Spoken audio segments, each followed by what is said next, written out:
Hello दोस्तों। वो पिछले वाली वीडियो जो पिछला टॉपिक था वो पहला भाग था। अब ये दूसरा भाग है। हम पढ़ रहे थे व्यायाम मंडल। अब व्यायाम मंडल के बारे में हम देख लेंगे। व्यायाम मंडल की स्थापना दामोदर हरि और बालकृष्ण हरि ने की थी, जो चाप्यकर बंधु हैं। ठीक है, जो चाप्यकर बंधु है। और इसका कार्यालय कहाँ से था, मतलब स्थान कहाँ से था, इसका संस्थापक करी थी जो पुणे महाराष्ट्र, और महाराष्ट्र की राजधानी मुंबई। ठीक है, इसका उद्देश्य था ब्रिटेन हुकूमत के विरोध में युवकों को संगठित करना। मतलब जितने भी युवा हैं ब्रिटेन के खिलाफ उन्हें एकत्र करना। ठीक है, जो हम आराम से लड़ सकें उनके साथ। ठीक है दोस्तों।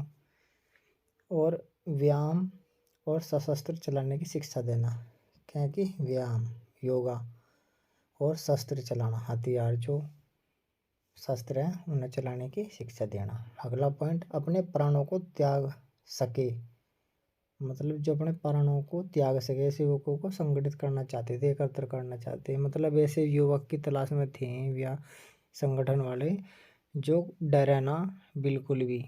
ठीक है, अपने प्राणों को न्यौछावर कर दे, ये सोचे कि मेरा देश आज़ाद होना चाहिए। जैसे भगत सिंह थे, यह ना करे कि मैं मर जाऊंगा, ये हो जाएगा मेरा परिवार है।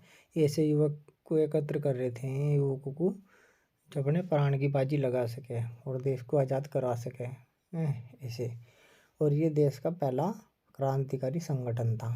ठीक है, अगला पॉइंट है 22 जून 1897 को रात्रि को महारानी विक्टोरिया के राज्यारोहण समारोह से लौटते हुए रास्ते में पूना की फ्लैग कमेटी, अब पहले भी बताया फ्लैग कमेटी के अध्यक्ष कौन थे, वॉल्टर चार्ल्स रेंड।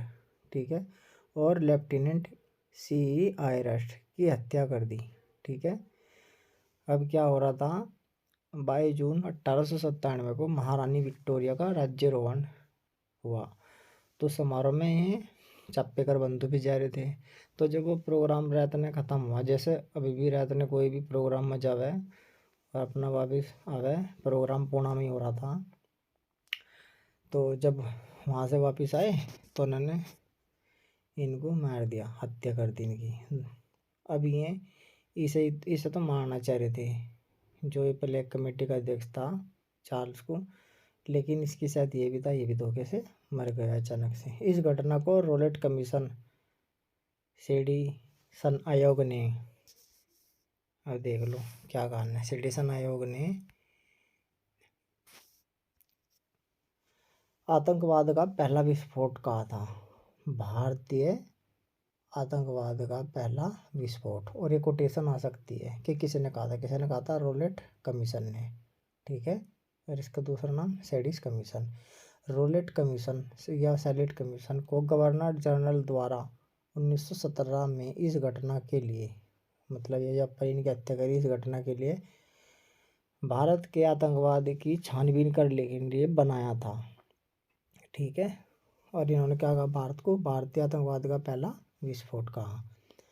अगला पॉइंट देखते हैं, वॉल्टर चार्ल्स रेंड द्वारा महिलाओं के साथ सही व्यवहार नहीं किया और उनको अपमानित किया और घर में घुसकर घर की तलाशी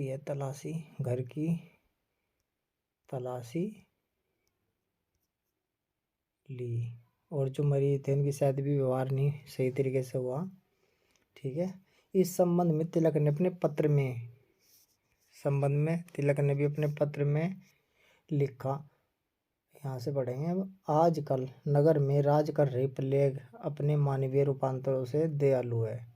ठीक है, इसने अपने पत्र में लिखा मराठा में। अब ये कोटेशन पूछ लेंगे, ये तो ना आ जाएगा प्रश्न में कि आजकल नगर में राज कर रही प्लेग अपने मानवीय रूपांतरों से दयालु है, यह किसने कहा, यह किसका कथन है, तो किसका कथन है, तिलक का। ये पूछेंगे किस समाचार पत्र में कहा, मराठा समाचार पत्र में कहा। किस संबंध में कहा, जो प्लेग की बीमारी हो रही थी पुणे में और जो ये व्यवहार कर रहे थे इसके इसमें कहा संबंध में। ठीक है, चलिए ब्रिटिश और नौकरशाही समाचार पत्रों ने रैंड की हत्या को तिलक के नेतृत्व में पूना के ब्राह्मणों की साजिश करार दिया। ये भी पूछ सकते हैं, कोटेशन भी किसकी है, किसके है, समाचार पत्रों की। और समाचार पत्र कौन से, जो ब्रिटेन था आश्रित थे, ब्रिटेन तो पैसे दे रहा था, या ब्रिटेन के साए में चल रहे थे अब नौकरशाही, ठीक है, के ब्राह्मणों की साजिश करार दिया, ठीक है, पूना के ब्राह्मणों की। और किसके नेतृत्व में, तिलक के। चलिए आगे देखते हैं। तिलक ने हत्याकांड की निंदा करते अपने पत्र में पागलपन की हद कहा था। अब इसने भी अपने पत्र में क्या कहा, कि पागलपन की हद कहा था। किसने, तिलक ने हत्याकांड की निंदा करते अपने पत्र में, ठीक है। अच्छा, 27 जुलाई को तिलक पर भारतीय दंड संहिता आईपीसी, इंडियन पेनल कोड, भारतीय दंड संहिता की धारा 124A के तहत न्यायाधीश स्ट्रेची की अदालत में 6 यूरोपीय सदस्यों ने दोषी और 3 भारतीय सदस्यों ने निर्दोष ठहराया। अब इसकी जब सुनवाई, इस पर मुकदमा हुआ, अब इस पे क्या हुआ, कौन सा आरोप लगा इस पे, 124A, जो आईपीसी की धारा में है, भड़काने का, ठीक है। और अदालत किसकी थी, किसके, कौन था न्यायाधीश, स्ट्रेची, ठीक है। और उसमें 6 यूरोपियन सदस्य थे, और भारत कितने थे, 3 थे। भारत वालों ने कहा कि निर्दोष है, और इन्होंने दोषी ठहरा दिया। और जब दोषी ठहरा दिया तो इसने 18 महीने की, तिलक को 18 महीने की सज़ा सुनाई, जबकि वे मुंबई विधान परिषद के सदस्य थे, ठीक है। अब क्वेश्चन ऐसे पूछ रहे हैं कि जब तिलक को 18 महीने की सज़ा सुनाई हैं, वे कहाँ के विधान परिषद के सदस्य थे, ठीक है। इसको इस तरह से क्वेश्चन पूछ सकते हैं। चलो, यह मुकदमा पुणे से प्रकाशित होने वाली केसरी की, अब देख लो क्या क्यों हुआ था मुकदमा। यह मुकदमा पुणे से प्रकाशित होने वाले केसरी के 15 जून के अंक, कौन से, 15 जून के प्रकाशन के अंक में छपी 2 सामग्रियों के आधार पर चलेगा। 2 सामग्रियों के आधार पर चलेगा। पहली कौन सी है, पहली है शिवाजी के उद्गार शीर्षक वाली कविता। एक कविता है जिस कविता का नाम क्या है, उसका शीर्षक शिवाजी के उद्गार। और दूसरा शिवाजी द्वारा अफजल खां की हत्या का औचित्य सिद्ध किए जाना, ठीक है, कि शिवाजी ने अफजल खां की हत्या सही की थी, ठीक की थी, ठीक है, ये सिद्ध किए जाने वाला लेख, ठीक है। अब देख लो वो क्या हुआ आगे, इसमें ध्यानपूर्वक और रोचकपूर्वक देखते रहें और लिखते रहें। अब देखो इसमें आगे इफेक्ट में क्या क्या क्या है। अब इसमें शिवाजी के उद्गार शीर्षक वाली कविता कुछ दिन पहले ही शिवाजी की जयंती पर एक युवक ने पढ़ी थी, ठीक है। ये भी है कि कब पढ़ी गई, शिवाजी के उद्गार शीर्षक वाली कब पढ़ी गई, कब पढ़ी गई, शिवाजी के जयंती पे, शिवाजी के जन्मोत्सव, ठीक है।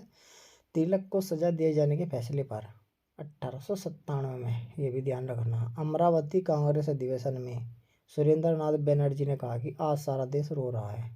अब ये पूछ लेंगे कि सुरेंद्र नाथ बनर्जी ने कब कहा कि आज सारा देश रो रहा है, कब कहा, अमरावती कांग्रेस अधिवेशन में, ठीक है। 1% तो ये बन जाएगा, 1% बन जाएगा। आज सारा देश रो रहा है, ये किसके संबंध में कहा गया है, किसके लिए कहा गया, तिलक के लिए कहा गया है। अच्छा, कब कहा गया है, 1897 में, ठीक है, कांग्रेस अधिवेशन में कहा गया, ठीक है। तिलक को इसी समय लोगों द्वारा लोकमान्य की उपाधि दी गई, इसी समय, क्योंकि वो बहुत ही ज़्यादा लोकप्रिय हो गए थे उस टाइम, और लोगों ने उन्हें क्या कह दिया, लोकप्रिय हो गए जब में लोकमान्य, ठीक है, उसकी उपाधि दे दी लोगों ने, लोगों द्वारा, ठीक है। मैक्स मुलर ने, मैक्स मुलर एक संस्कृत का विद्वान था। अब देखिए क्या कह रहा है, मैक्स मुलर ने दया की मांग करते हुए कहा कि संस्कृत के एक विद्वान के रूप में तिलक के रूप में विद्वान के रूप में, सॉरी मैं दोबारा पढ़ता हूँ उसको, संस्कृत के एक विद्वान के रूप में तिलक में मेरी दिलचस्पी है। ये भी पूछ लेंगे ये कोटेशन किसने की, ये कथन किसने कहा, क्या, संस्कृत के एक विद्वान के रूप में तिलक मेरी दिलचस्पी है, ठीक है, ये किसने कहा, ये किसका कथन है, ये पूछ लेंगे कि मैक्स मुलर ने क्या कहा। तिलक को जब 18 महीने की सजा हुई। ठीक है, ऐसे पूछ सकते हैं। तो आप ध्यानपूर्वक पढ़े इसे और समझे। अगला पॉइंट देखें, Max Muller, sir William Hunter, sir Richard Garth, William Caine, Ramesh Chandra Dutt और दादा भाई नौरोजी द्वारा महाराजा। अब ये 4 तो हो गए अंग्रेज और 2 हो गए भारतीय। ठीक है, टोटल कितने आदमी? 6। अभी क्या कर रहे हैं? अब ये महारानी की सेवा में। ठीक है, अब आगे देखते हैं अगली लाइन में भेजी गई संयुक्त दरख्वास्त, मतलब संयुक्त रूप से कितने थे? 6 जने। 6 जनों ने अपनी रिक्वेस्ट भेजी।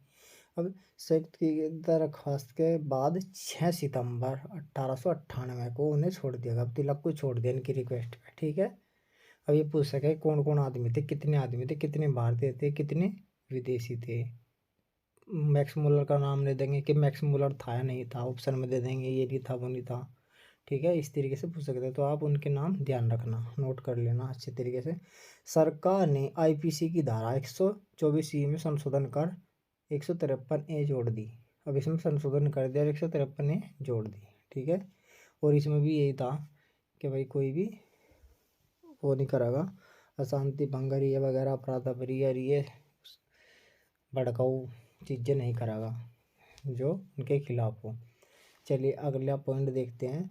दामोदर चाप्पेकर ने जेल में अपनी आत्मकथा में लिखा है। अब दामोदर चाप्पेकर जब जेल में अपनी आत्मकथा में क्या लिखा?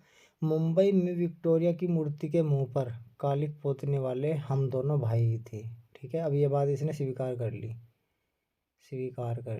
ठीक है, अब ये पूछ लेंगे कि किसने जेल में आत्मकथा लिखी और ये बताया कि जो विक्टोरिया की मूर्ति थी पुणे में, मुंबई में, कहाँ थी? मुंबई में, उस पर उसके मुंह पर कालिख किसने पोत दी। ठीक है, चाप्पेकर बंधुओं को मृत्युदंड दिया गया। ठीक है, इनकी मदद करने के आरोप में पूना के 2 प्रतिष्ठित नागरिक नाटू बंधुओं को देश निकाला दे दिया गया। अच्छे पूछ लेंगे कि चाप्पेकर बंधुओं की सहायता किसने करी? नाटू बंधु। और नाटू गाना को ऑस्कर भी अवार्ड मिला, तो थोड़ा ध्यान रखेंगे नाटू शब्द को। ठीक है, नाटू बंधुओं को, इसीलिए नाटू शब्द यहाँ में लेकर आया। नाटू बंधुओं को देश से निकाला दे दिया गया। ठीक है, ये पूछ लेंगे कि चाप्पेकर बंधुओं की सहायता करने के उसमें उन्हें क्या सजा मिली? मृत्युदंड, आजीवन कारावास, ऑप्शन 3 देश निकाला और ऑप्शन 4 कोई नहीं, या तीनों। इस तरीके से दे देगा, तो ये ध्यान रखना। तो ये टॉपिक हमारा हो गया है पूरा, और आप हमें बताएं आपको कैसा टॉपिक लगा है, इसके फैक्ट्स कैसे लगे, तथ्य कैसे लगे, महत्वपूर्ण थे सारे के सारे। और हम आशा करते हैं वीडियो आपको अच्छी लगी होगी। आप ज़रूर इसे सब्सक्राइब करें चैनल को हमारे, और शेयर करें, और हमें बताएं कमेंट बॉक्स में आपको वीडियो कैसी लगी। धन्यवाद।